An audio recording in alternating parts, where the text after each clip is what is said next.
শেখ হাসিনার সাবেক ব্যক্তিগত সহকারী ও আওয়ামী লীগ নেতা বীর মুক্তিযোদ্ধা মতিউর রহমান রেন্টু শেখ হাসিনাকে নিয়ে আমার ফাঁসি চাই নামক একটি বই লেখেন।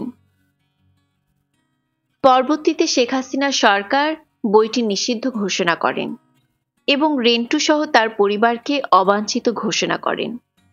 পাঠ করছি মতিউর রহমান রেন্টুর লেখা আমার ফাঁসি চাই নামক বইটি।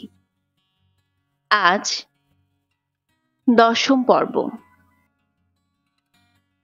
গোলাম আজম ও শেখ হাসিনার বৈঠক। শহীদ জননী জাহানারা ইমাম মুক্তিযুদ্ধের চেতনা বাস্তবায়ন ও ৭১-এর ঘাতক দালাল নির্মূল জাতীয় সমন্বয় কমিটির আহ্বায়িকা হিসেবে ঘাতক গোলাম আজম সহ যুদ্ধাপরাধীদের বিচারের জন্য গণ আদালত গঠন করেন। ১৯৯২ সালের ২৬শে মার্চ স্বাধীনতা দিবসে শহীদ জননী জাহানারা ইমামের সভাপতিত্বে গণ আদালত ঘাতক যুদ্ধাপরাধী গোলাম আজমকে 10টি অভিযোগে ফাঁসির রায় দেয়। গণ আদালতে দেয়া গোলাম আজমের ফাঁসির এই রায় কার্যকরী করার জন্য শহীদ জননী জাহানারা ইমাম সরকারের কাছে আহ্বান জানালে এবং গণ আদালতে এই রায় কার্যকর করার দাবিতে আন্দোলনের কর্মসূচি দিলে যুদ্ধাপরাধী ঘাতক গোলাম আজম শেখ হেলাল উদ্দিন, যিনি বঙ্গবন্ধু শেখ মুজিবের একমাত্র আপন ভাই শেখ নাসিরের বড় ছেলে শেখ হাসিনার আপন চাচাতো ভাই, বর্তমানে বাগেরহাটের মোল্লারহাট ও ফকিরহাট নির্বাচনী এলাকায় আওয়ামী লীগের এমপি, তার ইন্দিরা রোডের বাসায় বিরোধী দলীয় নেত্রী শেখ হাসিনার সাথে গোপন বৈঠকে বসে। এই বৈঠকে সিদ্ধান্ত হয় ঘাতক গোলাম আজম ও তার দল জামাতে ইসলামী আর বিএনপির লেজুরবৃত্তি না করে শেখ হাসিনা ও আওয়ামী লীগকে সর্বত্রভাবে সমর্থন ও সাহায্য সহযোগিতা করবে এবং শেখ হাসিনার নেতৃত্বে আওয়ামী লীগের সাথে মিলে খালেদা জিয়া ও বিএনপি সরকারের পতনের আন্দোলন করবে। বিনিময়ে জননেত্রী বঙ্গবন্ধু কন্যা শেখ হাসিনা যুদ্ধাপরাধী ঘাতক গোলাম আজমের ফাঁসি কার্যকর করার দাবিতে শহীদ জননী জাহানারা ইমামের নেতৃত্বে গড়ে ওঠা গণ আন্দোলন ও গণ আদালত নস্যাৎ ও বানচাল করার দায়িত্ব নেয়। সেই থেকে ঘাতক গোলাম আজম আর বঙ্গবন্ধু কন্যা শেখ হাসিনার মাঝে গড়ে ওঠে গোপন নিবিড় ঐক্য ও সম্পর্ক। ১৯৯২-এর হিন্দু মুসলিম রাইট। ১৯৯২ সালের ডিসেম্বর মাসের প্রথম সপ্তাহ বাংলাদেশের প্রধানমন্ত্রী বেগম খালেদা জিয়া সার্কের চেয়ারম্যান। সার্কভুক্ত 7টি রাষ্ট্রের শীর্ষ সম্মেলন ঢাকায়। 7 জাতির শীর্ষ সম্মেলনের দিনক্ষণ স্থান নির্ধারণ করা হয়েছে। সার্কের চেয়ারপারসন হিসেবে বেগম খালেদা জিয়া শীর্ষ সম্মেলন উদ্বোধন করবেন। শীর্ষ সম্মেলন উপলক্ষে কোনো কোনো রাষ্ট্রের সরকার প্রধানগণ আসতেও শুরু করেছেন। ভারতের প্রধানমন্ত্রী নরসিমা রায় এখনও ঢাকায় পৌঁছায়নি। এরই মধ্যে ভারতে বাবরি মসজিদকে কেন্দ্র করে সাম্প্রদায়িক দাঙ্গা এবং হিন্দু মুসলিম রায়ট শুরু হলো। সঙ্গে সঙ্গে বিরোধী দলীয় নেত্রী আওয়ামী লীগ সভানেত্রী বঙ্গবন্ধু কন্যা শেখ হাসিনা জরুরি ভিত্তিতে মোটরসাইকেল আরোহীকে ডাকলেন এবং মোটরসাইকেল আরোহী ২৯ নং মিন্টু রোডে বিরোধী দলীয় নেত্রী শেখ হাসিনার বাসায় উপস্থিত হলে বাবুর্চি বীরেশ দৌড়ে এসে খবর দেয় যে আম্মা আপনাকে এখনই ধানমন্ডি ৩২-এ বঙ্গবন্ধু ভবনে যেতে বলেছেন। মোটরসাইকেল আরোহী ৩২-এ পৌঁছলে সঙ্গে সঙ্গে জননেত্রী শেখ হাসিনা তাকে বঙ্গবন্ধু ভবনের লাইব্রেরি রুমে ডেকে বলেন, সারা দেশে হিন্দু মুসলিম রায়ট লাগিয়ে দাও। মোটরসাইকেল আরোহী বলেন, এটা ঠিক হবে না। নেত্রী বলেন, ঠিক বেঠিক তোমার ভাবতে হবে না, রায়ট লাগাতে বলছি, তুমি লাগাও। মোটরসাইকেল আরোহী বলেন, আপনি এটা বলেন কি? আমি আরো রাত দিন পরিশ্রম করে পাড়ায় মহল্লায় যুবকদের সতর্ক করে রেখেছি যাতে করে হিন্দুদের উপর কোনো প্রকার আক্রমণ না হয়, আর আপনি বলছেন রায়ট লাগিয়ে দিতে। নেত্রী বলেন, হ্যাঁ আমি বলছি, তুমি রায়ট লাগাও। মোটরসাইকেল আরোহী বলে, না নেত্রী, এটা নীতিবিরুদ্ধ কাজ। নেত্রী রাগান্বিত হয়ে বলেন, রাখো তোমার নীতিফিতি, আমি যা বলছি তাই করো। আমি তোমার নেত্রী না, তুমি আমার নেতা। আমাকে যদি নেত্রী মানো তাহলে আমি যা বলবো তাই করতে হবে। মোটরসাইকেল আরোহী বলে, আপনিই তো আমাদের নেত্রী, আপনি যা বলবেন তাই তো শিরোধার্য।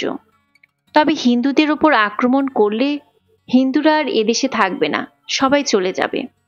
আর এই হিন্দুরা তো আমাদেরই লোক, আমাদেরই রিজার্ভ ভোটার।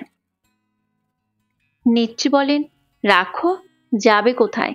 যাবার জায়গা নেই, তুমি রায়ট লাগাও। মোটরসাইকেল আরোহী বলে, হিন্দুরা ভারতে চলে গেলে ভারত থেকে যে মুসলমান আসবে সে মুসলমানের সবাই হবে ধানের শীষ, মানে বিএনপি। এটা কি ভেবে দেখেছেন নেত্রী? নেত্রী বলেন, আরে বোকা, সার্ক সম্মেলন পণ্ড করতে হবে না? কয়েকদিন পরেই সার্ক সম্মেলন। খালেদা জিয়া সার্ক সম্মেলন উদ্বোধন করবেন।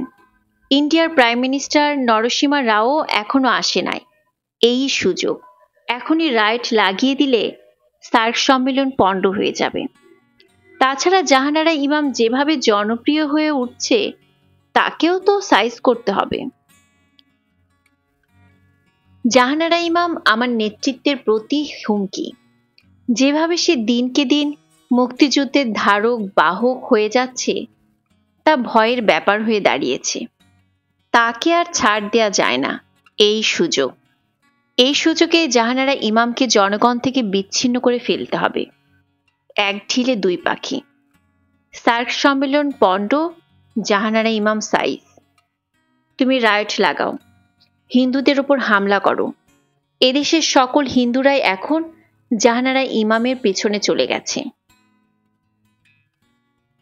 ঢাকায় রায়ট বা হিন্দু মুসলমান দাঙ্গা লাগানোর দায়িত্ব দেয়া হলো মোটরসাইকেল আরোহীকে, এবং সিদ্ধান্ত হলো 29 মিন্টু রোড বিরোধী দলের নেত্রীদের বাসায় এবং ধানমন্ডি 32 নম্বরে বঙ্গবন্ধু ভবনের টেলিফোন ব্যবহার না করে বঙ্গবন্ধু কন্যা শেখ হাসিনার চাচাতো চাচা, বঙ্গবন্ধু ট্রাস্টের মহাসচিব শেখ হাফিজুর রহমানের বাসায় টেলিফোন থেকে ঢাকার বাইরের জেলাগুলোকে হিন্দু মুসলমান রায়ট লাগানোর নির্দেশ দেয়া হবে।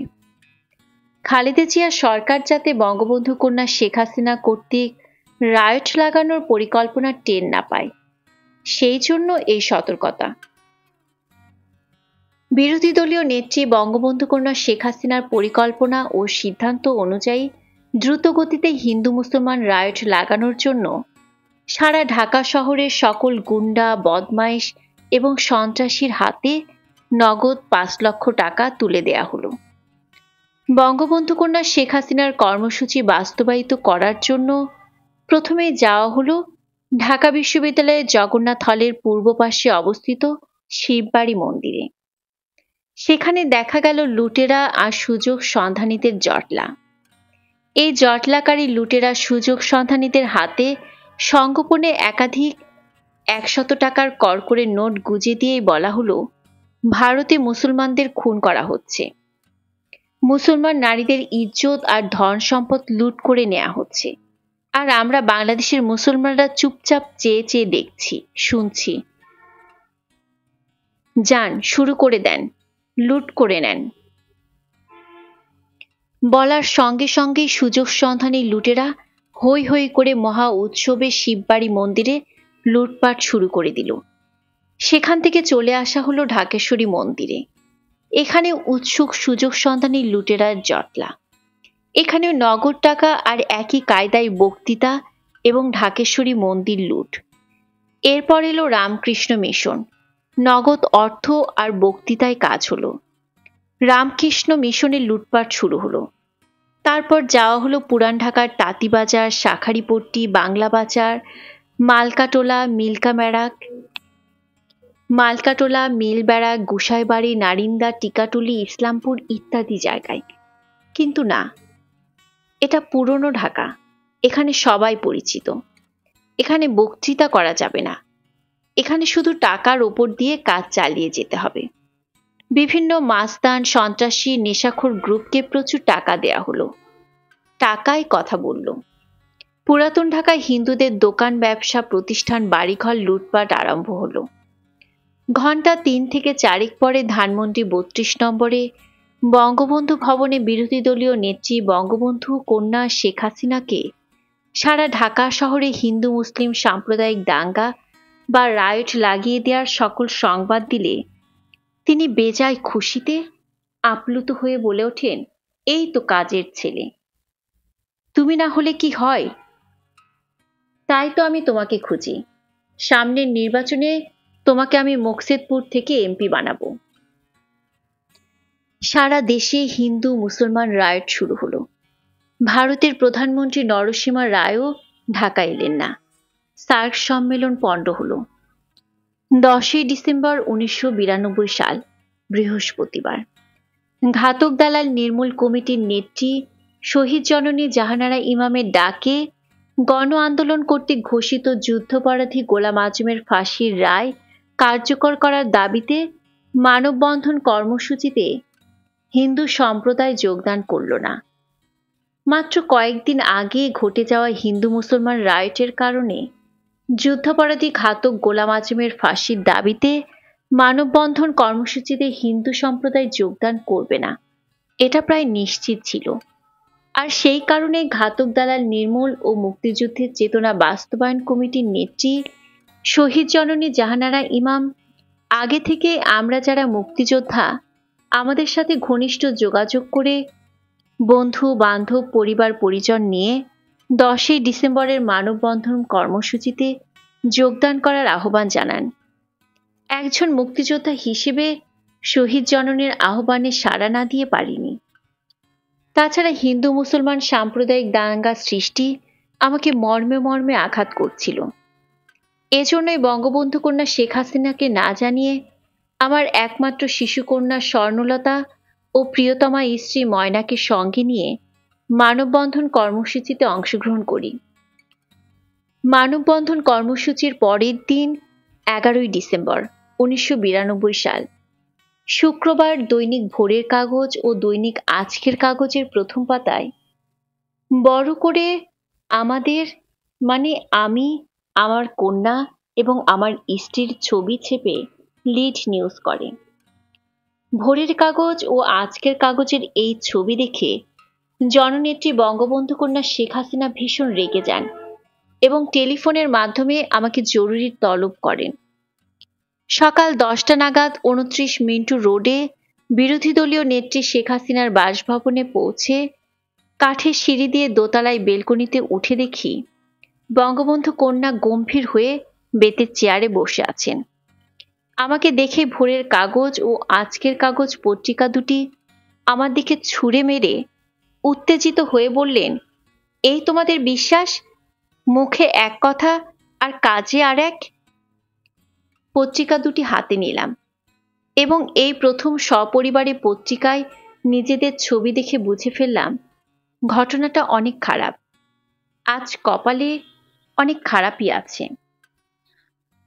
বঙ্গবন্ধু কন্যা জননেত্রী শেখ হাসিনা বলতে লাগলেন, নেতৃত্বের প্রতি এই তোমাদের আস্থা, এই বিশ্বাস, এই আনুগত্য, যেখানে আমি নিজে জাহানারা ইমামের কর্মসূচিতে তোমাদের অংশগ্রহণ করতে নিষেধ করেছি এবং অন্য কর্মীরা যাতে অংশগ্রহণ করতে না পারে তার দায়িত্ব তোমাকে দিয়েছি, সেখানে তুমি নিজে কোন আক্কেলে বউ বাচ্চা নিয়ে হাজির হলে?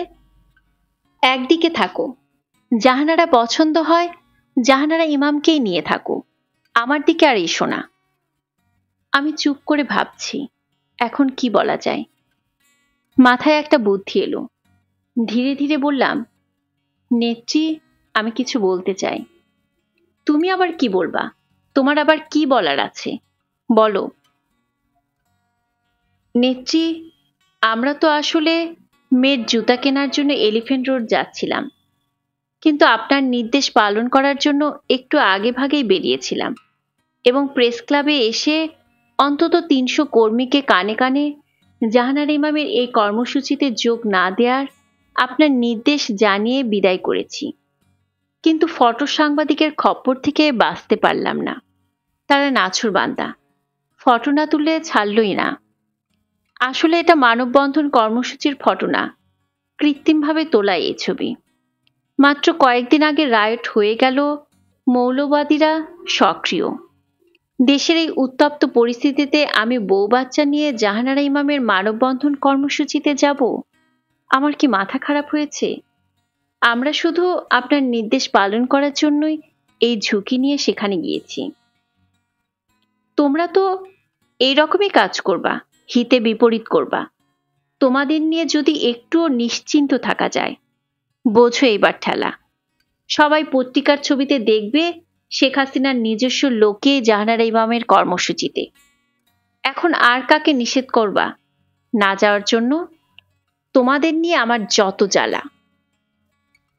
ফেরি আটকিয়ে ফেলে রাখা।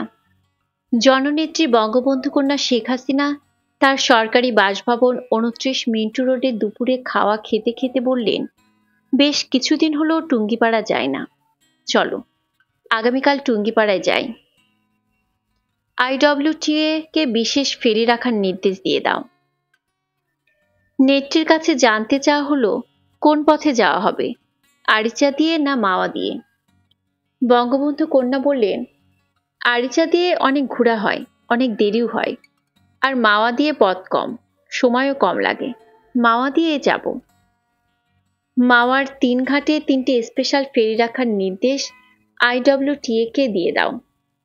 স্পেশাল মানে হলো ভোর থেকে যতক্ষণ বঙ্গবন্ধু কন্যা শেখ হাসিনা ফেরি পার না হবেন ততক্ষণ পর্যন্ত ফেরিগুলো জাতীয় পতাকা লাগিয়ে ঘাটের পাশে দাঁড়িয়ে থাকবে।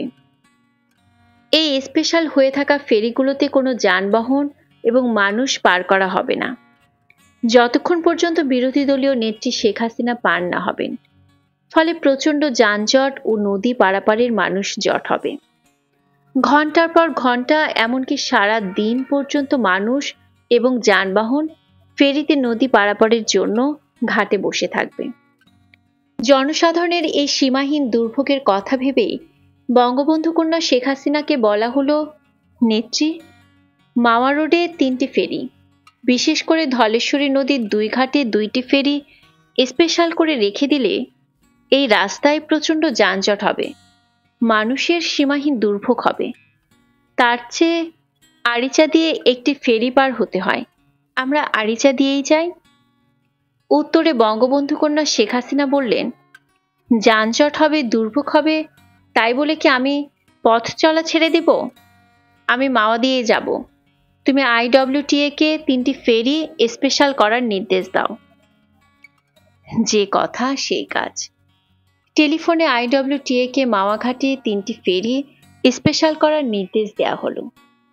রাতে মিন্টি রোড থেকে বিদায় নিয়ে আসার সময় জননেত্রী শেখ হাসিনাকে বললাম, নেত্রী, আমার বাসা থেকে বুড়িগঙ্গা ব্রিজ অর্থাৎ মাওয়া রোড 4-5 মিনিটের রাস্তা। আমি মিন্টু রোডের উল্টো রাস্তায় না এসে বুড়িগঙ্গা ব্রিজ থেকে আপনার সাথে একত্রিত হতে চাই। নেত্রী বললেন, না, উল্টো আসবে কেন? তুমি বুড়িগঙ্গা ব্রিজ থেকে একত্রিত হয়েও, আর সঙ্গে ময়নাকে নিয়ে নিও। ঠিক আছে নেত্রী, বলে বিদায় নিলাম। পরদিন সকাল 7টায় আমাদের গাড়িতে করে স্ত্রী ময়না আর কন্যা স্বর্ণালতাকে নিয়ে রওনা হলাম। 5 মিনিটের মধ্যে বুড়িগঙ্গা ব্রিজে পৌঁছে বঙ্গবন্ধু কন্যা বিরোধী দলীয় নেত্রী শেখ হাসিনার অপেক্ষায় রইলাম। জননেত্রী শেখ হাসিনার সকাল 7টায় রওনা হওয়ার কথা এবং অবশ্যই 7:30-8টার মধ্যে বুড়িগঙ্গা ব্রিজে পৌঁছার কথা। 8:30 পর্যন্ত বুড়িগঙ্গা ব্রিজে অপেক্ষা করে নেত্রী না আসায় ধলেশ্বরী ফেরিঘাটে অপেক্ষা করব চিন্তা করে চলে এলাম। ধলেশ্বরীর প্রথম ফেরিঘাটে এসে দেখি জাতীয় পতাকা টাঙ্গিয়ে একটি ফেরিঘাটের পাশে বঙ্গবন্ধু কন্যার জন্য অপেক্ষা করছে পুলিশ বাহিনীর একটি দল। আর ফেরিঘাটে অলরেডি যানজট শুরু হয়ে গেছে। ঘাটের 2টি ফেরির মধ্যে একটি স্পেশাল হয়ে আছে, অবশিষ্টটি যানবাহন পার করে কুলোতে পারছে না। বেলা 10টা বেজে গেল, অথচ বিরোধী দলীয় নেত্রী শেখ হাসিনা আসছেন না। তবে কি কর্মসূচির কোনো পরিবর্তন হলো? পুলিশ বাহিনীর অফিসারের কাছে জিজ্ঞেস করলাম। পুলিশ অফিসার বলল, আমরা তো বিরোধী দলীয় নেত্রী এই পথে যাবেন সেই ডিউটিতেই আছি। এরপর আমি প্রথম ফেরিঘাট পার হয়ে দ্বিতীয় ফেরিঘাটে এসে দেখলাম এখানেও একটি ফেরি জাতীয় পতাকা টাঙ্গিয়ে স্পেশাল হয়ে বঙ্গবন্ধু কন্যা শেখ হাসিনার অপেক্ষা করছে। আর পারাপারের অপেক্ষায় থাকা মানুষদের সীমাহীন দুর্ভোগ শুরু হয়ে গেছে। ধলেশ্বরের দ্বিতীয় ফেরিও বেলা 11টা নাগাদ পার হয়ে এলাম। এবার এলাম মাওয়া ফেরিঘাটে। এখানেও একটা সুন্দর বড় ফেরি সবুজ লাল জাতীয় পতাকা টাঙ্গিয়ে ঘাটের বাইরে অপেক্ষা করছে। পুলিশের একটি বিশেষ দলও এখানে অপেক্ষা করছে। আমার স্ত্রী ময়নাকে বললাম, একটা ফেরি এলে আমরা পদ্মা পার হয়ে ফরিদপুরের ভাঙ্গা যেয়ে অপেক্ষা করব।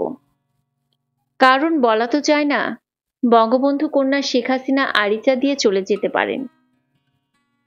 ময়না বলল, দূর, তা হয় না। এখানে তিনটা ফেরি অপেক্ষা করছে। জায়গায় জায়গায় পুলিশ বাহিনী অপেক্ষা করছে। নেত্রী আরিচা দিয়ে চলে গেলে অবশ্যই একটা সংবাদ দিতেন, যাতে করে ওনার অপেক্ষায় থাকা ফেরি ও পুলিশ স্পেশাল ডিউটি ছেড়ে নর্মাল ডিউটিতে ফিরে যেত। একটা বড় ফেরি এলে আমি ফেরিতে গাড়ি তুললাম। পদ্মা পার হয়ে ফরিদপুরের ভাঙ্গায় এসে অপেক্ষা করতে থাকলাম। আধা ঘন্টাখানেক অপেক্ষায় থাকার পর দেখলাম বঙ্গবন্ধু কন্যা শেখ হাসিনা জাতীয় পতাকাবাহী গাড়ি ফরিদপুরের দিক থেকে আসছে। অর্থাৎ জননেত্রী বিরোধী দলীয় নেত্রী শেখ হাসিনা আরিচা দিয়ে এসেছেন। আমাদের দেখে জননেত্রী হাত নাড়ালেন। আমরা তার গাড়ির বহরের সাথে যোগ দিলাম। চলতে থাকলাম। গোপালগঞ্জ সার্কিট হাউসে বঙ্গবন্ধু কন্যা সহ সকলে এসে থামলাম। জননেত্রী বিরোধী দলীয় নেত্রী বঙ্গবন্ধু কন্যা শেখ হাসিনাকে বললাম, মাওয়া দিয়ে না এসে আরিচা দিয়ে এলেন? তিনি বললেন, কে জানি বলল মাওয়া রাস্তায় কার্পেটিং সুন্দর না, তাই আরিচা দিয়ে এলাম। মাওয়া রাস্তায় তিনটা ফেরি অপেক্ষা করছে, পুলিশ অপেক্ষা করছে। একটা ইনফরমেশন তো পাঠাবেন। নেত্রী তার সাথে আসে ব্যক্তিদের বললেন, তোমরা ইনফরমেশন দাও নাই? উত্তরে কেউ কোনো কথা বলল না। আমি বললাম, হাজার হাজার মানুষ ঘন্টার পর ঘন্টা রাস্তায় যানজটে নদী পারাপারের অপেক্ষায় কষ্ট করছে। বিরোধী দলীয় নেত্রী জননেত্রী বঙ্গবন্ধু কন্যা শেখ হাসিনা বললেন, রাস্তায় বসে থাকা এই তো, এ আর কি কষ্ট। তাছাড়া এদেশের মানুষের তো আর তেমন কাজকর্ম নেই। রাস্তায় না হয় ঘন্টার পর ঘন্টা পার করে দিল, এতে কি আর এমন? তুমি এ নিয়ে বেশি চিন্তা করো না। অতঃপর সন্ধ্যার দিকে শেখ হাসিনার পিত্রালয় এবং পিতার কবর টুঙ্গিপাড়ায় পৌঁছালাম। শেখ হাসিনার গোলাম আজমের দ্বিতীয় বৈঠক। 30শে জানুয়ারি 1994, ঢাকা সিটি কর্পোরেশনের মেয়র ও কমিশনার নির্বাচন। বঙ্গবন্ধু কন্যা শেখ হাসিনা ও তার দল আওয়ামী লীগ ঢাকা মহানগর আওয়ামী লীগের সভাপতি মোহাম্মদ হানিফকে ঢাকার মেয়র পদে মনোনয়ন দিয়েছে। তোড়জোড়ে নির্বাচনী প্রচার প্রোপাগান্ডা এগিয়ে চলছে। বঙ্গবন্ধু কন্যা শেখ হাসিনা থেকে শুরু করে দলের সকল নেতাকর্মী বাড়ি বাড়ি গিয়ে ভোটারদের কাছে মেয়র পদে মাছ মার্কায় হানিফের জন্য ভোট চাইছে। অধিক রাত পর্যন্ত চলছে মিছিল এবং নির্বাচনী জনসভা। প্রতিটি পাড়া মহল্লা অলিগলিতে চলছে মেয়র কমিশনার নির্বাচনের কাজ। আওয়ামী লীগ, বিএনপি, জাতীয় পার্টি, জামাত, কমিউনিস্ট পার্টি সহ সকল রাজনৈতিক দল নির্বাচনী কাজে ভীষণ ব্যস্ত। ঢাকায় টানটান নির্বাচনী উত্তেজনা। নির্বাচনের আর মাত্র কয়েকদিন বাকি। 25শে জানুয়ারি সন্ধ্যাবেলায় ধানমন্ডি 8/A রোডে বঙ্গবন্ধুর চাচাতো ভাই শেখ হাফিজুর রহমান টোকনের বাসায় 71-এর যুদ্ধাপরাধী জামাত নেতা ঘাতক গোলাম আজমের সাথে বঙ্গবন্ধু কন্যা শেখ হাসিনার দ্বিতীয় দফা বৈঠক হয়।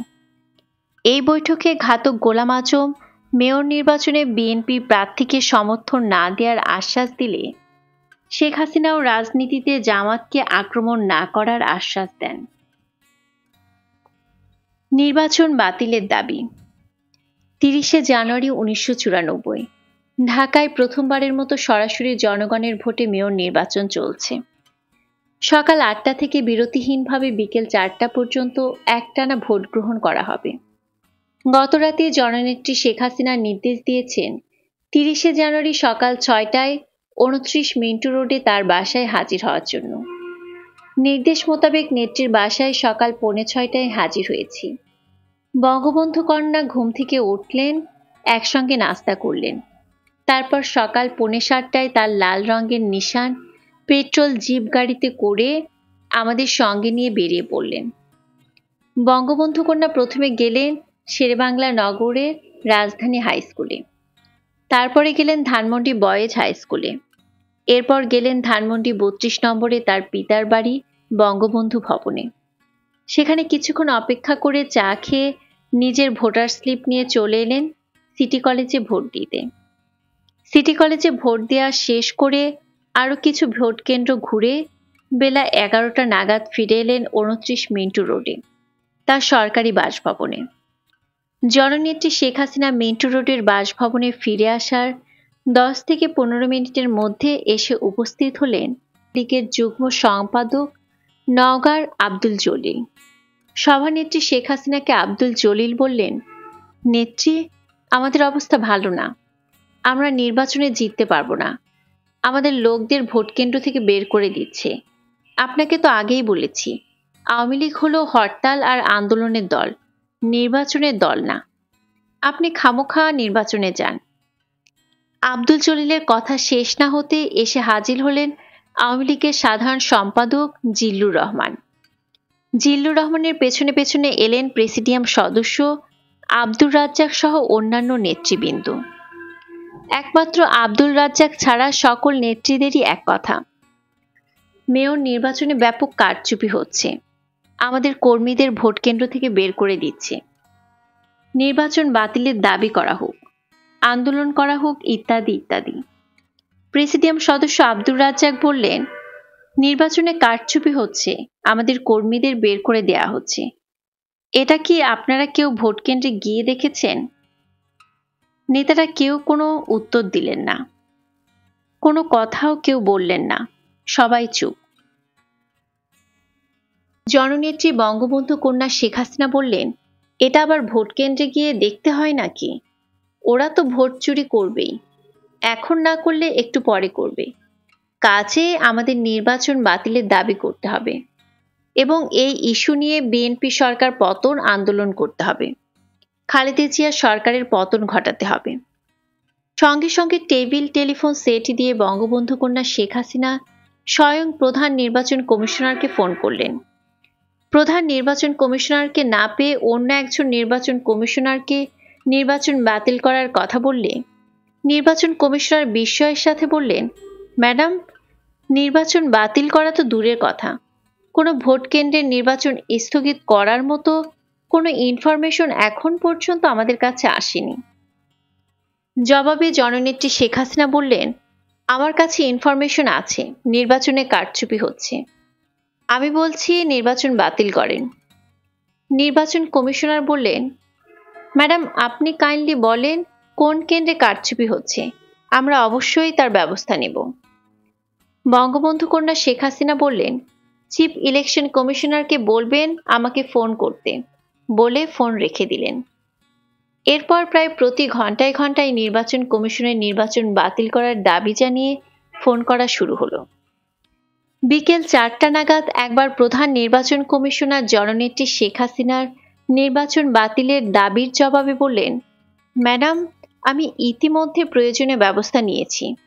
সামান্য গোলযোগের কারণে আমি কয়েকটি ভোট কেন্দ্রের ভোট স্থগিতও করেছি। শেখ হাসিনা পুনরায় নির্বাচন বাতিলের দাবি করলে প্রধান নির্বাচন কমিশনার বলেন, ম্যাডাম, আমি নির্বাচন কমিশনে বসিনি, আমি সরাসরি ভোট কেন্দ্রে গিয়ে নিজেই নির্বাচন পর্যবেক্ষণ করেছি। আপনি নিশ্চিত থাকুন, যে কোনো প্রয়োজনীয় সিদ্ধান্ত নিতে আমি মোটেই পিছপা হব না। আপনি নির্বাচন বাতিলের সিদ্ধান্ত নিন, আমি পরে আবার ফোন করব বলে জননেত্রী শেখ হাসিনা ফোন রেখে দিলেন। এরপর প্রায় 15 বার ফোন করেও প্রধান নির্বাচন কমিশনারকে পাওয়া গেল না। কিন্তু রাত 10টার সময় প্রধান নির্বাচন কমিশনারকে পাওয়া গেল।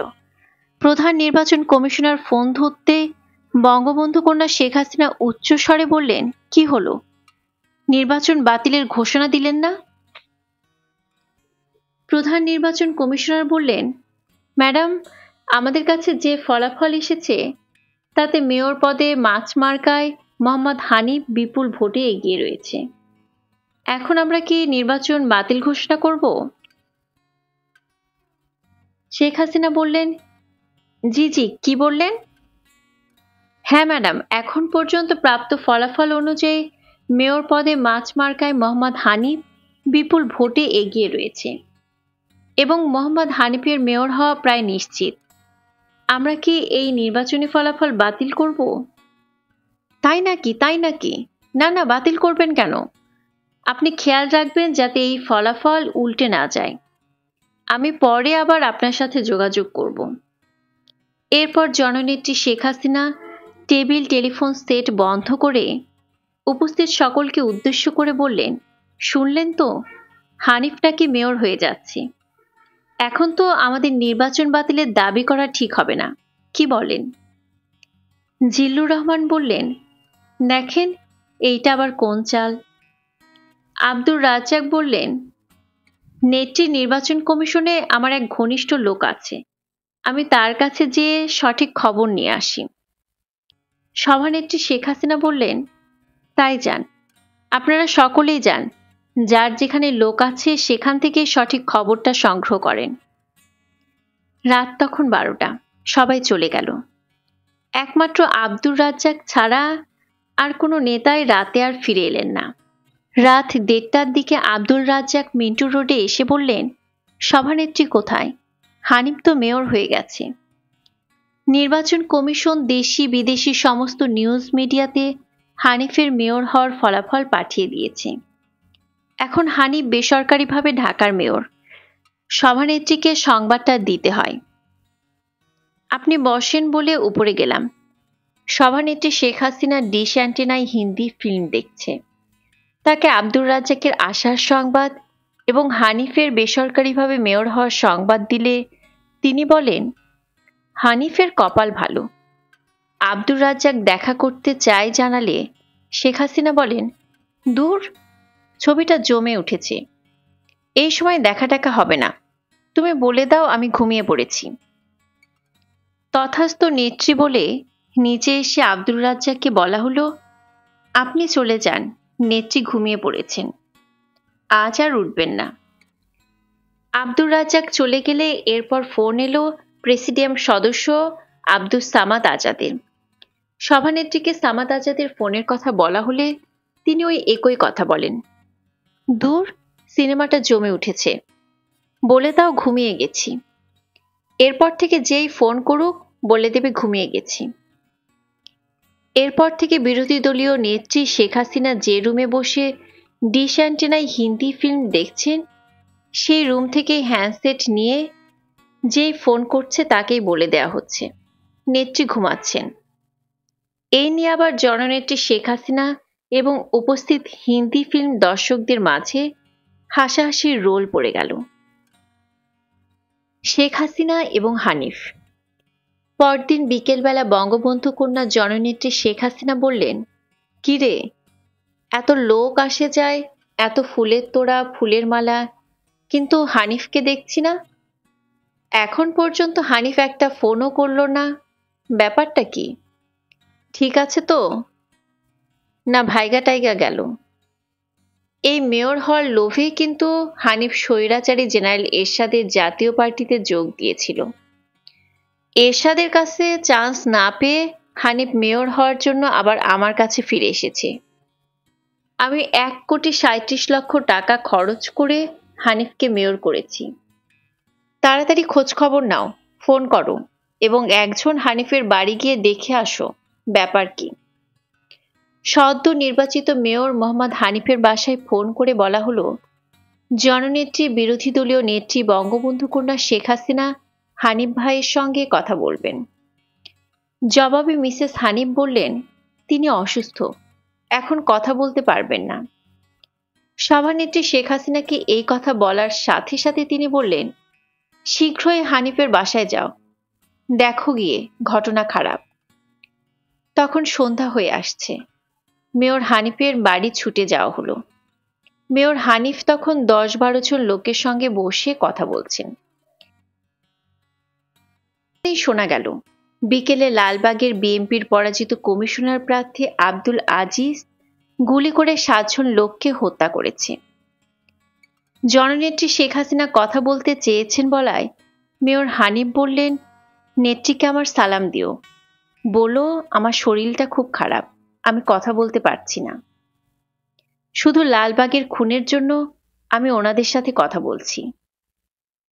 মেয়র হানিফের বাসা থেকে সোজা মিন্টু রোডে এসে বঙ্গবন্ধু কন্যাকে লালবাগের বিএনপির কমিশনার প্রার্থী আজিজ কর্তৃক 7 জন খুন করার সংবাদ দিলে বঙ্গবন্ধু কন্যা খুশিতে জিন্দেগি জিন্দেগি গান গাইতে থাকেন আর নাচতে থাকেন। রুমালে গ্লিসারিন। পরদিন সকালে লালবাগের নিহত 7 জনের লাশ ঢাকা মেডিকেল কলেজ হাসপাতালের মর্গে দেখতে যাওয়ার আগে বঙ্গবন্ধু কন্যা শেখ হাসিনা বলতে থাকেন, আমার রুমালে একটু গ্লিসারিন মেখে দাও। ওই যে নায়িকারা অভিনয়ের সময় গ্লিসারিন দিয়ে চোখের পানি বের করে কান্নার অভিনয় করে, আমার রুমালে ওই রকমের গ্লিসারিন লাগিয়ে দাও, যাতে আমি লাশ দেখে রুমাল ধরতে চোখে পানি এসে যায়। একজন বলল, গ্লিসারিনের দরকার নেই, শুধু চোখে রুমাল ধরে রাখবেন, তাতে মনে হবে আপনি কাঁদছেন। আর আমরা ফটো সাংবাদিক ভাইদের বলে দিব ছবির নিচে আপনি কাঁদছেন ক্যাপশন লাগিয়ে দিতে।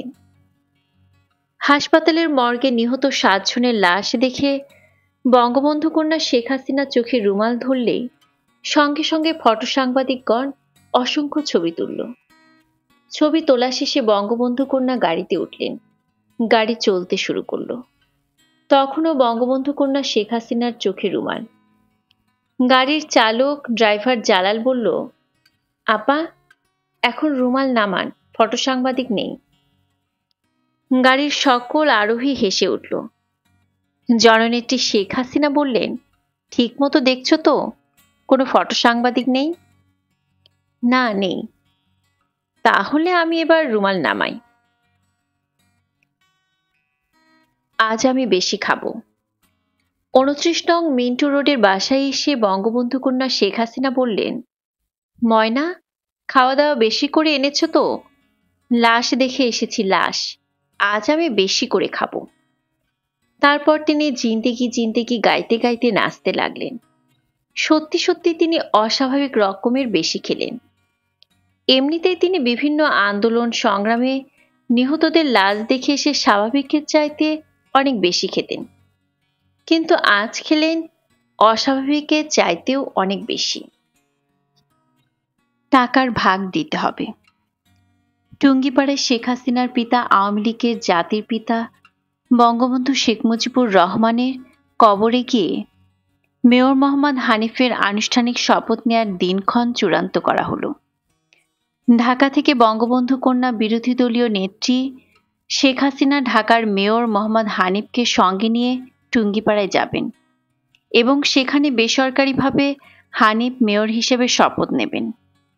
নির্দিষ্ট দিনের সকালবেলা সকলেই টুঙ্গিপাড়ায় যাওয়ার জন্য প্রস্তুত, কিন্তু মেয়র হানিফ এলেন না। টুঙ্গিপাড়ায় যাওয়া হলো না। মেয়র হানিফের সঙ্গে যোগাযোগ করা হলো, তিনি বললেন তিনি অসুস্থ। এরপর আর মেয়র হানিফ শেখ হাসিনার বাসা, আওয়ামী লীগ অফিস কোথাও এলেন না। আনুষ্ঠানিকভাবে মেয়র পদে মোহাম্মদ হানিফ শপথ নিলেন। ঢাকার মেয়রের দায়িত্বভার নিলেন। হটলাইনে রেড টেলিফোনে প্রতিদিন 2-1 বার প্রধানমন্ত্রী বেগম খালেদা জিয়ার সঙ্গে কথা বলেন। প্রতিদিন না হলেও প্রায় প্রতিদিন প্রধানমন্ত্রী বেগম খালেদা জিয়ার সঙ্গে দেখা করেন এবং যুক্তি পরামর্শ করে সিটি কর্পোরেশন পরিচালনা করেন। কিন্তু বঙ্গবন্ধু কন্যা শেখ হাসিনা এবং আওয়ামী লীগ নেতা কর্মী ও আওয়ামী লীগ অফিসের ত্রিসীমানায় আসেন না। বঙ্গবন্ধু কন্যা জননেত্রী বিরোধী দলীয় নেত্রী শেখ হাসিনা কপাল চাপড়ান আর বলতে থাকেন, নেমো খারাম, বেঈমান, ওরে আমি 1,37,00,000 টাকা খরচ করে মেয়র করেছি, বেঈমান, নেমো খারাম। যে আসে যাকে পান তার কাছেই তিনি এই কথা বলতে লাগলেন। একজন বলল, ঠিক আছে, হানিফ ভাই মেয়র হয়েছে, টাকা কামাবে, টাকা খাবে, খাক, আমরা তো আর ভাগ চাই না। কিন্তু দলের কাজ করবে না কেন? জবাবে বঙ্গবন্ধু কন্যা শেখ হাসিনা বললেন, কেন? একা টাকা খাবে কেন? আমাদের ভাগ দিতে হবে। ওকে 1,37,00,000 টাকা খরচ করে মেয়র বানিয়েছি। তোমাদের হাত দিয়েই তো ওই টাকা খরচ করেছি। হানিফ তো 1 পয়সাও খরচ করে নাই, সব আমি খরচ করেছি। এখন হানিফ একা খাবে কেন? আমাদেরও ভাগ দিতে হবে, নইলে আমি শেখ হাসিনা একদিন না একদিন এর উসুল করে ছাড়ব।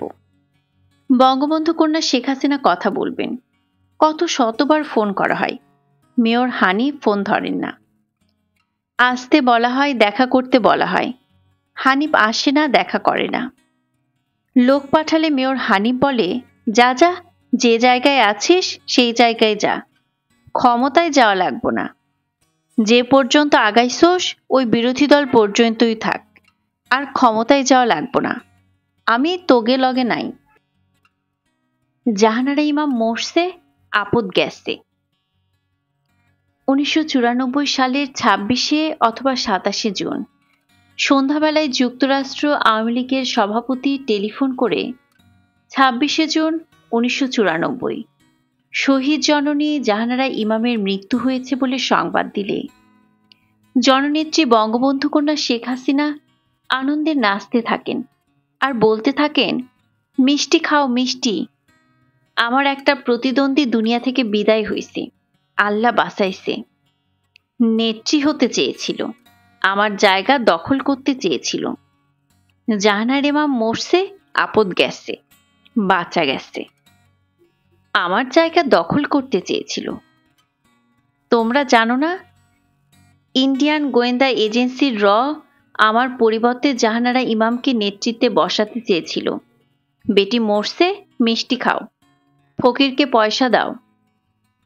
এর কয়েকদিন পরে শহীদ জননী জাহানারা ইমামের লাশ মার্কিন যুক্তরাষ্ট্র থেকে জিয়া আন্তর্জাতিক বিমানবন্দরে এলে জননেত্রী বঙ্গবন্ধু কন্যা শেখ হাসিনা বলেন, চল এয়ারপোর্টে যাই, আপদের লাশটা এনে কবরে ফেলি।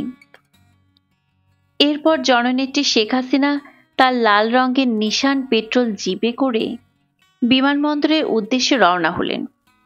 যেতে যেতে বলতে লাগলেন, বেটি আমারে অসম্ভব জ্বালাইছে, ওর মরা মুখও দেখতে ইচ্ছে করে না, কিন্তু না চেয়ে তো উপায় নাই। পলিটিক্সের ব্যবসায় ইচ্ছে না থাকলেও করতে হয়। বঙ্গবন্ধু কন্যা শেখ হাসিনা বিমানবন্দরের রানওয়ে পর্যন্ত গেলেন ঠিকই, কিন্তু শহীদ জননী জাহানারা ইমামের লাশের ধারে কাছেও গেলেন না।